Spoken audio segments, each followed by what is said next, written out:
संविधान की रक्षा के लिए वेस्ट बंगाल में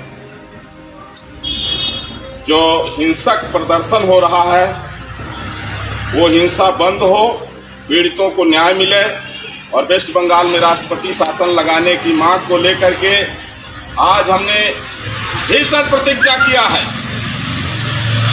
यदि 24 मई तक हमारी बात नहीं मानी गई तो 25 मई को इसी चिता में यहीं बैठ करके और मैं आत्मदाह करूंगा।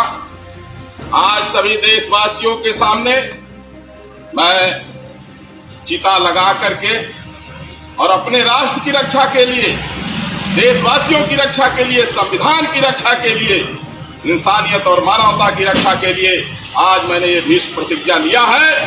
पश्चिम बंगाल में जिस तरह से चुनाव के बाद में हिंसा हुई है और वहां लाखों लोगों की हत्या हो रही है जो ममता बनर्जी सोची समझी रणनीति के तहत करा रही हैं और उसको छिपा रही हैं। जब वहां भाजपा अध्यक्ष जेपी नड्डा चुनाव के पहले गए थे तो उनके ऊपर हमला हुआ था और इसके बाद हिंसा के बाद में जब बीजेपी के विदेश मंत्री जब वहां पहुंचे तो उनके काफिले पर हमला हुआ। जब मंत्रियों के इतनी सिक्योरिटी के बाद उनके ऊपर हमला हो रहा है तो वहां आम पब्लिक की क्या स्थिति होगी। वो भी उन्होंने दावा किया कि पुलिस की मौजूदगी में उनके ऊपर हमला हुआ।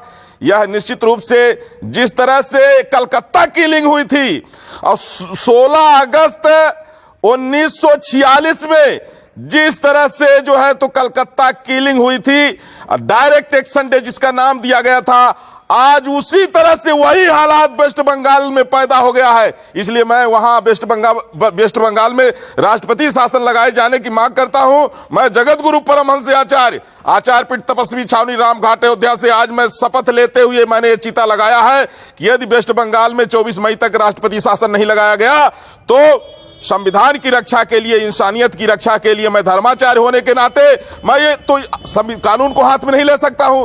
मैं ये नहीं कह सकता हूं कि देशवासियों तुम शस्त्र उठा करके और रोहिंग्या मुसलमानों को, घुसपैठियों को मौत के घाट उतार दो, क्योंकि संविधान सर्वोपरि है। इसलिए मैं आदरणीय प्रधानमंत्री नरेंद्र मोदी जी से उम्मीद करता हूं कि वेस्ट बंगाल में राष्ट्रपति शासन लगाया जाए, पीड़ितों को न्याय मिले, जिनका घर जला दिया गया है उनको घर बनवा के दिया जाए, जिनके यहाँ मौत हुई है कम से कम लोगों को 1 करोड़ रुपए पर मौत पर और एक सरकारी नौकरी दी जाए।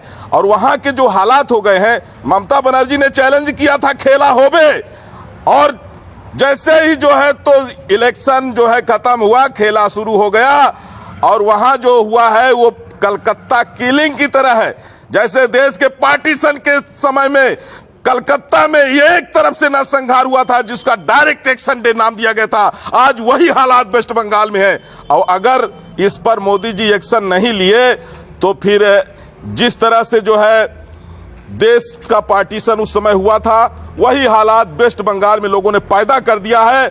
मैं उम्मीद करता हूं कि जो रोहिंग्या मुसलमानों को, घुसपैठियों की नेशनलिटी समाप्त करके देश से बाहर किया जाएगा। और अगर ऐसा नहीं होता है तो फिर 25 मई को मेरा मरना निश्चित है, क्योंकि अगर संविधान की धज्जियां उड़ेंगी अपने सामने तो मैं देशभक्त हूं, मैं निर्दोषों को मरते नहीं देख सकता हूं। इसलिए मैं अपने आप को ही चिता में जला करके स्वाहा कर दूंगा।